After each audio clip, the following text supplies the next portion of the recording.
The Tower Treasure, credited to the non-existent Franklin W. Dixon, and ghost written by Leslie McFarlane. Chapter 2, The Stolen Roadster. The auto brakes squealed. The driver of the oncoming car swung the wheel viciously about. For a moment it appeared that the wheels would not respond. Then they gripped the gravel and the automobile swerved, then shot past. Bits of sand and gravel were flung about the two boys as they crouched by their motorcycles at the edge of the embankment. The car had missed them only by inches. Frank caught a glimpse of the driver, who turned about at that moment and, in spite of the speed at which the automobile was traveling and in spite of the perils of the road, shouted something they could not catch at them and shook his fist. The car was traveling at too great a speed to enable the lad to distinguish the driver's features, but he saw that the man was hatless and that he had a shock of red hair blowing in the wind. Then the automobile disappeared from sight around the curve ahead, roaring away in a cloud of dust. "The road hog!" gasped Joe, as soon as he had recovered from his surprise. "He must be crazy!" Frank exclaimed angrily. "Why, he might have pushed us both right over the embankment! At the rate he was going, I don't think he cared whether he ran anyone down or not." Both boys were justifiably angry. On such a narrow, treacherous road there was danger enough when an automobile passed them traveling at even a reasonable speed, but the reckless and insane driving of the red-headed motorist was nothing short of criminal. "If we ever catch up to him, I'm going to give him a piece of my mind!" declared Frank. Not content with almost running us down, he had to shake his fist at us. "Road hog!" muttered Joe again. "Jail is too good for the likes of him. If it was only his own life he endangered, it wouldn't be so bad.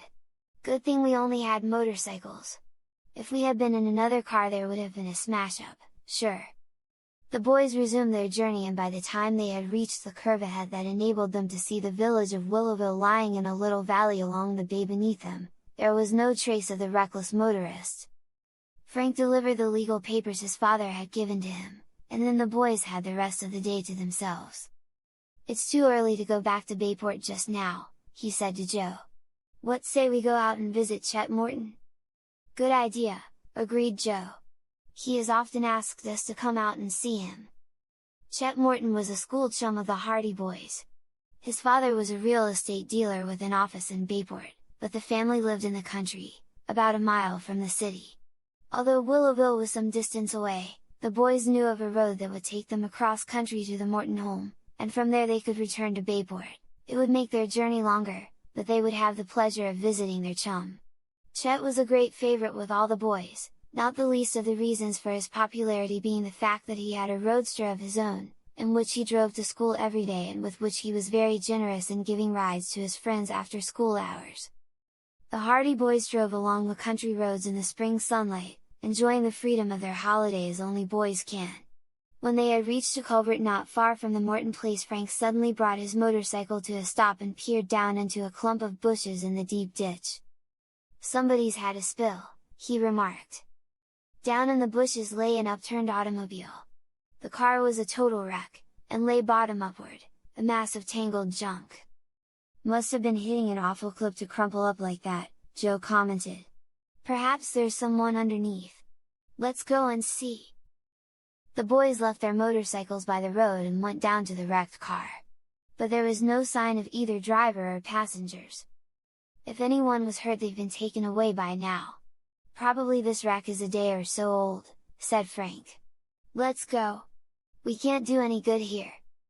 They left the wreckage and returned to the road again, resuming their journey. "I thought at first it might be our red-headed speed fiend," said Frank.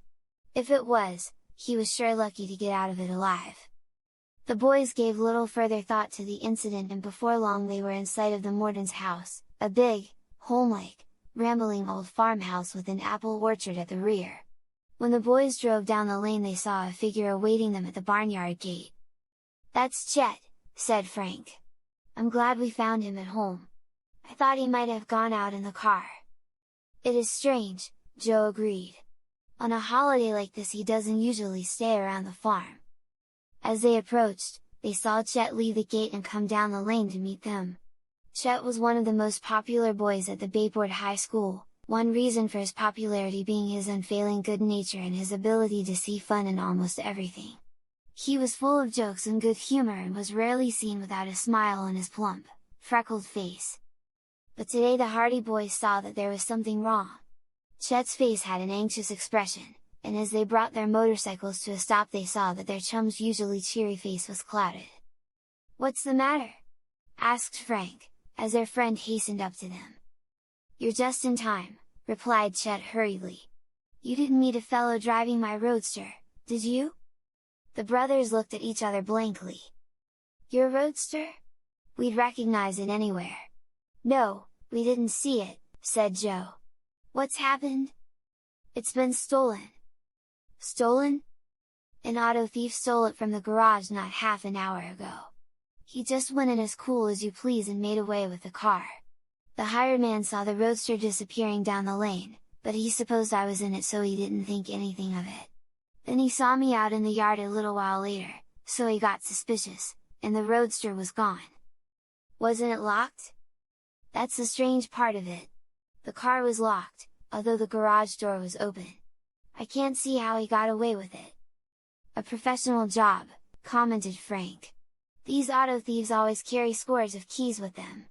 But we're losing time here.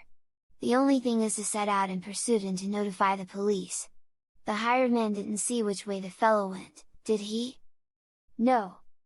There is only the one road, and we didn't meet him, so he must have taken the turning to the right at the end of the lane." "We'll chase him," said Joe. "Climb onto my bike, Chet. We'll get the thief yet." "Wait a minute," cried Frank suddenly. "I have an idea!